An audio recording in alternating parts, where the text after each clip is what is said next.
Hi everyone, my name is Ashwarya and today with me we have Senior Manager of PR 24 at 7, Mrs. Parinita Khele ma'am. So before we start, welcome you ma'am on our channel. And Thank you, Aishwarya. Thank you. First of all, thank to you for giving me this opportunity. And you can start. our pleasure to have you on our channel ma'am. So Thank you. as you are a Senior Manager at Issue Management in PR 24 at 7. So starting from this, what is issue management and how it works? Okay Aishwarya, हम लोग सबसे पहले बात करेंगे कि issue management तो हम बात करेंगे ही, पर पहले हम बात करेंगे कि पीआर क्या होता है. लाइक पीआर जो होता है, किसी भी ब्रांड के लिए हम लोग क्या वर्क करते हैं. हम लोग एक किसी भी ब्रांड का इमेज क्रिएट करने का वर्क करते हैं. सो वो कैसे और हमारा वर्क क्या होता है उसके अंदर. हमारा वर्क होता है किसी भी ब्रांड के बीच से में मीडिया के और मीडिया के बीच में हम लोग एक ब्रिज का काम करते हैं. लाइक हम लोगों का नेटवर्क है, जैसे नेटवर्क है हमारा अप्रॉक्स 60 सिटीज़ में. वैसे कोई भी ब्रांड होगा, कोई किसी भी तरीके का कोई ब्रांड होता है, उसको इन 60 सिटीज़ में, पूरे इंडिया में उसको उसकी इमेज क्रिएट करने का वर्क हमारा होता है. सो हमारा वर्क होता है एक ब्रांड और एक मीडिया के बीच में ब्रिज का काम करने का, कम्युनिकेशन क्रिएट करने का. और इशू मैनेजमेंट क्या होता है. इशू मैनेजमेंट एज नॉर्मल होता है, मीन्स आप लोग अपने लाइफ में हर रोज़ कुछ ना कुछ इश्यूज फॉलो कर को सॉल्व करते हैं. वैसे ही किसी भी ब्रांड के लिए जो भी इश्यूज होते हैं, वो उसको मैनेज करने का जो भी काम होता है वो इशू मैनेजमेंट कहलाता है. लाइक किसी भी ब्रांड का आगे किसी भी सिटीज़ में, किसी भी मान लीजिए किसी ब्रांड का इशू चल रहा है इंदौर सिटी में, और उसका उस इशू को हम लोगों ने हमारे थ्रू, इशू क्या मतलब, इश्यूज के को मीडिया में जो इश्यूज होते हैं उनके इंटरनल इश्यूज नहीं, मीडिया में मीन्स उनके जो कम्युनिकेशन है, वो जो रॉन्ग कम्युनिकेशन उनके मीडिया में जा रहे हैं, उसको सॉल्व करने का काम जो होता है उसको इशू मैनेजमेंट बोला जाता है. सो मैम बहुत ही डेलिकेट जॉब हम इसको बोल सकते हैं कि किसी एक बड़ी ब्रांड की रेपुटेशन उसका इमेज यस यस. आप क्या बिकॉज देखिए, आप इशू मैनेजमेंट अगर आप दूसरी कंपनीज में देखेंगे या किसी भी फॉर्म में देखते हैं, तो वहाँ इशू मैनेजमेंट का मीन्स क्या होता है. इशू मैनेजमेंट का वहाँ मीन्स होता है आपको एम्प्लॉयज़ के इश्यूज़ को सॉल्व करना होता है आपको वहाँ पर. और किसी भी, अगर आप फैक्ट्री की बात करते हैं तो फैक्ट्री में मैन्युफैक्चरिंग इश्यूज होते हैं, सप्लाइंग इश्यूज होते हैं, डिलीवरिंग इश्यूज होते हैं. वो इशू वहाँ पर इशू मैनेजमेंट होता है, मीन्स उनको इंटरनल इश्यूज को सॉल्व करना होता है. और हम जो इशू मैनेजमेंट पे बात कर रहे हैं, वो बात कर रहे हैं किसी किसी ब्रांड को लेकर, किसी ऑर्गेनाइजर्स के इमेज को लेकर जो इश्यूज क्रिएट होते हैं मीडिया में, स्पेशली मीडिया में, मीन्स ऑडियंस में जो इश्यूज होते हैं उनको हमको सॉल्व करना होता है, उनको हमें अच्छा परफॉर्म करके देना होता है. तो ये ऑब्वियसली एक बहुत ही रिस्की वर्क है जो किसी ब्रांड को लेकर हमें करना पड़ता है. और एक्चुअली तो बहुत अच्छा वर्क भी है और एक रिस्की वर्क भी है. सो मैम इशू का तो आपने बताया कि किसी ब्रांड से रिलेटेड मीडिया से रिलेटेड ऑडियंस से रिलेटेड आपको यस. इशू किस तरीके के ये इशू होते हैं कैसे टाइप्स होते हैं अगर आप थोड़ा बताएं. बहुत ही डिफरेंट डिफरेंट टाइप्स के इश्यूज होते हैं. कभी कभी होता है कि जैसे अब हम एग्जांपल्स के थ्रू उसको समझेंगे. किसी बैंक में अगर कोई, मान लीजिए कोई चोरी होती है या कोई लूट होती है, और वो न्यूज़ ऑब्वियसली हर, मान लीजिए इंदौर में किसी बैंक में कुछ प्रॉब्लम हुआ है, कुछ भी क्रिए लूट हुई है या कुछ भी हुआ है, तो वो न्यूज़ ऑब्वियसली हर मीडिया के पास जाता है और मीडिया को पता चलता है कि इस बैंक में ये हुआ है, उस बैंक में हुआ, ऐसा हुआ है. अब जब ये न्यूज़ कस्टमर तक जाती है, न्यूज़पेपर्स के थ्रू, सोशल मीडिया के थ्रू, यूट्यूब के थ्रू, न्यूज़ चैनल्स के थ्रू, ये जब न्यूज़ कस्टमर तक जाती है, तब वहाँ पर कस्टमर का इम्पैक्ट होता है कि वो कस्टमर एकदम घबरा जाता है कि यार हमारा जो पैसा है वो चला गया. अब इस केस में हमारा जो वर्क होता है, हमारा क्या वर्क होगा उसके अंदर, कि हम लोग पहले तो सच सिचुएशंस क्या है, कभी कभी ये न्यूज़ फेक भी होती हैं. फेक मीन्स अफवाहें भी फैल जाती हैं कि ऐसा हो गया वैसा हो गया.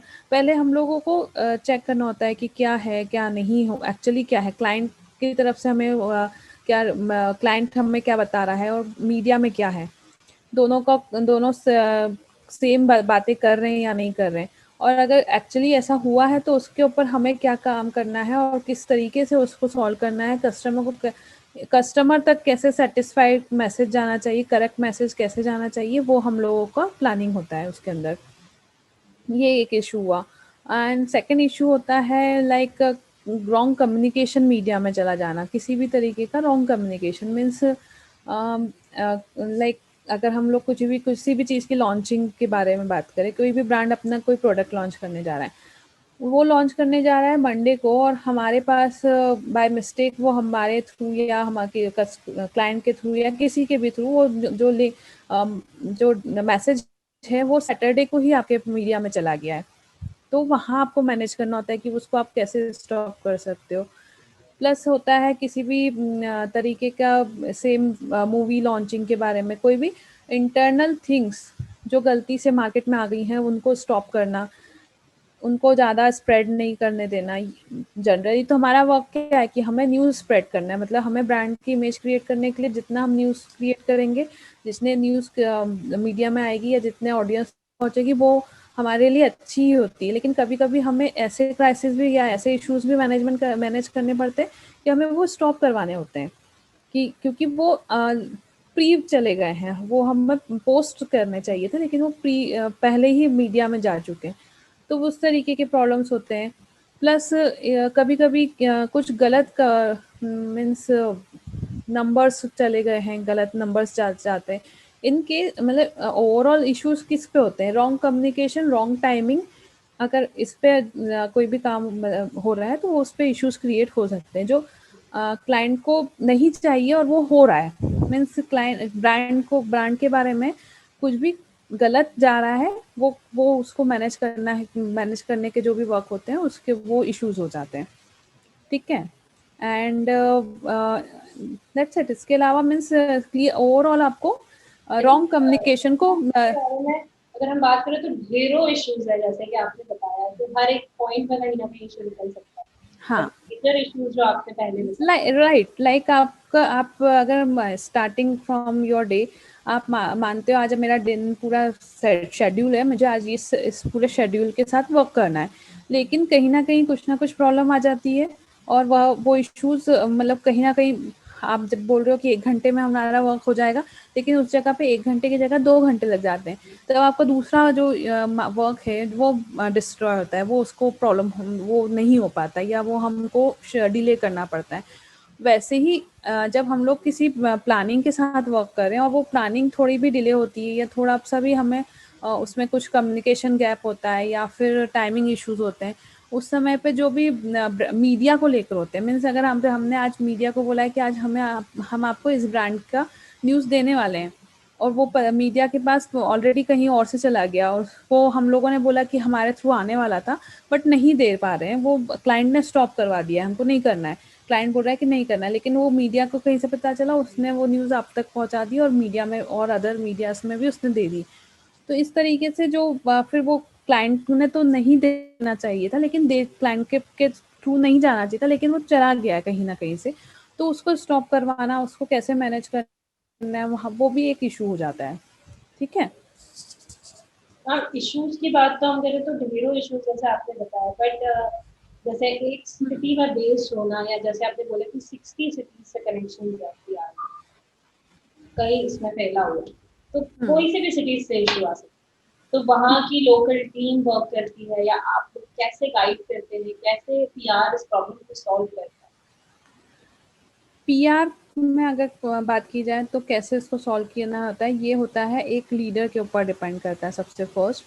और फर्स्टली हमें ये करना होता है कि जहाँ भी हम लोग बात कर रहे हैं, जहाँ भी मीन्स हम लोगों ने एक लास्ट मुझे याद है एक इशू हैंडल किया था, वो एक खरगोन जिले के छोटे से गांव में एक इशू था, हुआ था। अब हम ना हमारी वहाँ पे कोई टीम है, ना ही हम लोगों मतलब हमारे मीडिया रिलेशंस ऑब्वियसली वहाँ पर है, हम मीडिया को वहाँ के जानते हैं, लेकिन हमारी टीम जो थी वो वहाँ पर अवेलेबल नहीं थी उस समय पे। तो हमें कैसे पहले उसको पहले तो हमारा जो वर्क होता है कि एक अच्छी टीम को हम लोग सिलेक्ट करें सबसे पहले, देन हम लोग उसके वो इश्यूज क्या है उसके बारे में बात करें, मीन्स वो इशू एक्चुअली क्या हुआ है वहाँ पर वो सॉल्व पता करें कि क्या हुआ है वहाँ पर। फिर हम लोग क्या कम्युनिकेशन जाना चाहिए क्लाइंट के थ्रू या हमारे थ्रू या किसी भी के थ्रू जो वहाँ के लोकल मीन्स ये बैंक पे हम लोग बात करें तो बैंक की बात करूँगी, मतलब लोकल ब्रांच के थ्रू वहाँ पे क्या कम्युनिकेशन जाना चाहिए, लोकल वहाँ के ब्रांच मैनेजर को क्या बात करनी चाहिए या नहीं करनी चाहिए, ये सब कुछ हम लोगों को डिसीजन लेना होता है। देन फिर हम लोगों का क्या कम्युनिकेशन जाएगा वो सही टाइम पर सही कम्युनिकेशन हमको मीडिया तक पहुंचाना होता है, ताकि जब कल न्यूज़ आए तो उसमें अगर एक तरफ ये भी आ रहा है कि बैंक में इस तरीके का प्रॉब्लम हुआ है, मीन्स कोई चोरी हुई है या कुछ पैसा लूटा गया है, तो एक तरफ ये भी आना चाहिए कि कस्टमर का कोई नुकसान नहीं होगा और बैंक उसके लिए पूरी तरीके से जवाबदार होगी। ये न्यूज़ कभी भी मीडिया खुद से नहीं क्रिएट करके करेगा, जब तक हम लोगों जैसे हम बैंक के जो रिस्पॉन्सिबल पर्सन है वहाँ उन तक रीच नहीं करेंगे तब तक वो नहीं मेंशन कर सकते।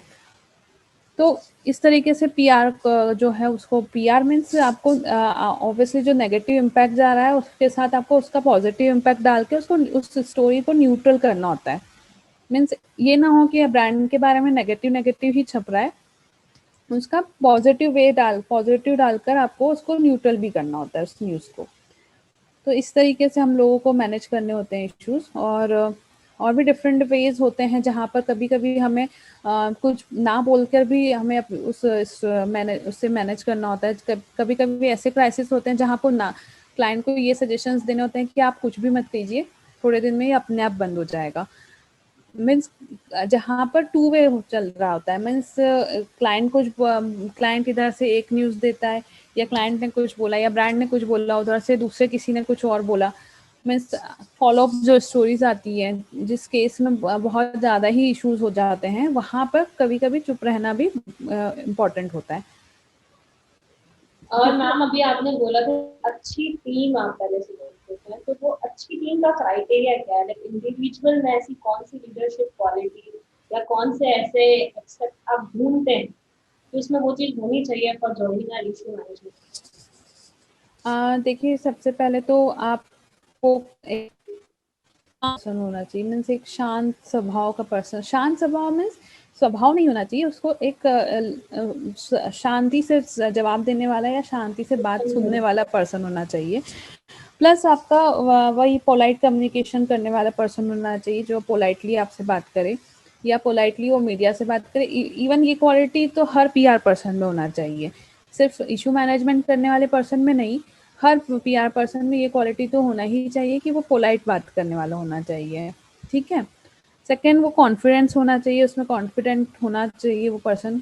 बिल्कुल जो वो वे सिलेक्ट कर रहा है या जो वो मीडिया के से कनेक्टेड है वो कॉन्फिडेंट होना चाहिए उस मीडिया के साथ में। देखिए क्या होता है, अगर आपको न्यूज़पेपर्स के बारे में पता हो तो न्यूज़पेपर्स में हर बीट के अलग अलग, इवन हम सभी जगह पे ऐसा होता है कि हर बीट को अलग अलग पर्सन हैंडल करते हैं। एंटरटेनमेंट बीट कोई और हैंडल करता है, क्राइसिस जो होता है या पॉलिटिकल बीट कोई और हैंडल करता है। तो वो जो अगर आपको किसी भी पर्सन तक आप पहुंच रहे हैं तो आप पूरी तरीके से कॉन्फिडेंट होना चाहिए कि वो पर्सन जो है वो राइट पर्सन है या नहीं है, और आपके उसके साथ रिलेशंस भी अच्छे होने चाहिए। अगर मान लीजिए आपके पास आपका जो इस क्राइसिस में जो मैनेज इशू में जो आपको सपोर्ट करने वाला है वो वाई पर्सन है और आपका रिलेशन एक्स पर्सन से है, तो आप एक्स पर्सन के पास जाओ, लेकिन उस वाई पर्सन मतलब ये पूरी तरह डिपेंडेंट मत हो जाओ कि वाई जो एक्स पर्सन है वही सब कुछ कर देगा, वाई पर्सन तक जाओ ही नहीं। ऐसा नहीं कर सकते आप। आपको पूरी तरीके से कॉन्फिडेंट होना चाहिए कि आप अपना जो एक तो फर्स्ट तो आप जो वे बता रहे हो वो सही है और उस वे के थ्रू ही आप इस इशू को सॉल्व कर पाएंगे। प्लस आपके जो रिलेशंस है उस पर आप कॉन्फिडेंट होने चाहिए, मीडिया रिलेशंस पे। फोर्थ होगा वो responsible. Again responsible means same मैं उसी में मतलब फर्स्ट वो उसमें बोल चुकी हूँ कि रिस्पॉन्सिबल मीन्स आप जब बोल रहे हो उसके लिए आप पूरी तरीके से रिस्पॉन्सिबल होंगे। एंड फिफ्थ होगा रिजल्ट।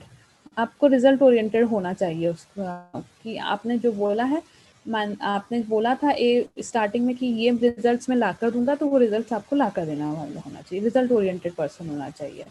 ये क्वालिटीज होनी चाहिए सभी, इवन सभी पीआर पर्सन में।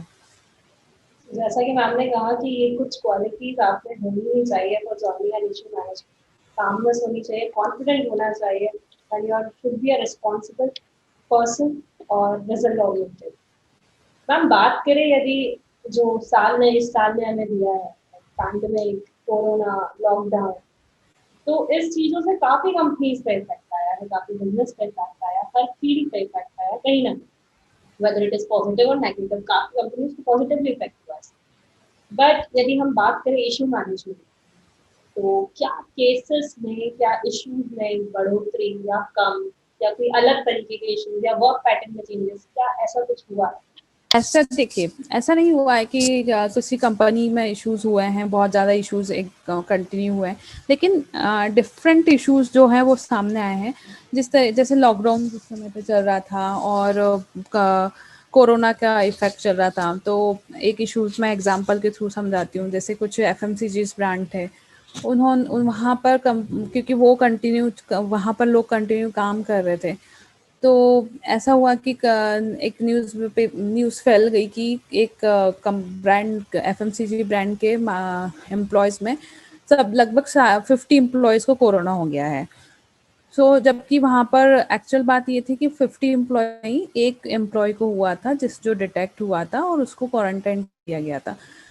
और न्यूज़ में क्या चल रहा था कि 50 से 60 एम्प्लॉयज़ को कोरोना हो गया है, तो वहाँ के सभी एम्प्लॉयज़ को कोरोना होने की आशंका है या हो सकता है। तो वो आपको वहाँ आपको मैनेज, मतलब इस तरीके के इश्यूज आए कि आपको वहाँ पर मैनेज करना पड़ा। लेकिन डिफरेंट इशू था, ये कभी नहीं आ सकता था, लेकिन हुआ। और एक फाइनेंस कंपनी के बारे में जैसे हमने बात करती हूँ कि मोरेटोरियम का बात चल रहा था उस समय पे, गवर्नमेंट ने डिक्लेयर करके रखा था कि मोरेटोरियम है, आपको ईएमआईज नहीं पे करनी, लेकिन फाइनेंस कंपनीज के जो लोग थे वो प्रेशराइज कर रहे थे लोगों को कि आप ईएमआईज पे करो। वहाँ पर भी मतलब वो उस तरीके से सोशल मीडिया में सब आने लगा कि इस कंपनी के इश्यूज, मतलब इस कंपनी के एम्प्लॉय जो हैं वो प्रेशराइज कर रहे हैं, गवर्नमेंट ने बोला हुआ है मोरेटोरियम का, उसके बाद भी वो प्रेशराइज कर रहे हैं कि आप ईएमआईज पे कीजिए, अदरवाइज ऐसा होगा, अदरवाइज वैसा होगा। तो वहाँ आपको वो भी इश्यूज आपको मैनेज, इस तरीके के इशू मैनेज करने के लिए मिले उस समय में। अदरवाइज इश्यूज के ऐसा नहीं है कि आपको बहुत ज़्यादा हाई रेट मिला, इश्यूज बहुत सारे हुए हैं, ऐसा कुछ नहीं है। नॉर्मली इश्यूज आते हैं, वैसे ही इश्यूज चल रहे थे, बस टाइप्स ऑफ इश्यूज पे। Okay, so ma'am, taking up my last question, and the question is, how different is this PR issue management agency from the other PR agencies? Okay, हमने बात की हमारे जैसे टीम प्लस नेटवर्क की। हमारी जो team है वही हमारी स्ट्रेंथ है हर फील्ड में। इशू मैनेजमेंट के लिए, और इशू मैनेजमेंट के लिए भी हमारी टीम के लिए पूरी तरीके से हम मतलब डिफरेंट टीम है, और वो प्लस टीम और उनके मीडिया रिलेशन, यही हम लोग को डिफरेंट बनाते हैं किसी भी दूसरी पीआर एजेंसी से। बिकॉज कहीं कोई भी अगर सर्व करता होगा तो मेजर सिटीज़ में सर्व करता होगा, अदर जो पीआर एजेंसीज हैं, जितना मुझे नॉलेज है। उसके अलावा हमारी टीम जो है वो हर एक एरिया, मीन्स अगर हम मध्य प्रदेश की बात करें तो हम मध्य प्रदेश के किसी भी एरिया को मैनेज करने के लिए कैपेबल हैं। प्लस ऐसे ही अदर स्टेट्स के किसी भी एरिया को हम मैनेज कर सकते हैं because of our team and उनके मीडिया रिलेशंस के कारण। मुझे नहीं लगता कि कोई और दूसरी पीआर एजेंसी के पास इतना स्ट्रेंथ है। All right, so thank you so much ma'am, और मैम से बात करके मुझे काफी चीजें पता चली कि पीआर क्या वर्क करता है, इशू मैनेजमेंट क्या होता है, कैसे इश्यूज फेस करने होते हैं, एंड कैसे पीआर उसे सॉल्व करती है, क्या क्वालिटीज एक में होनी चाहिए for joining and PR for issue management, and also pandemic से क्या इफेक्ट है, और कैसे ये पीआर एजेंसी पीआर 24/7 डिफरेंट है from other PR. So this was with us, Parinita ma'am, and thank you so much, ma'am, for giving your time. Thank you.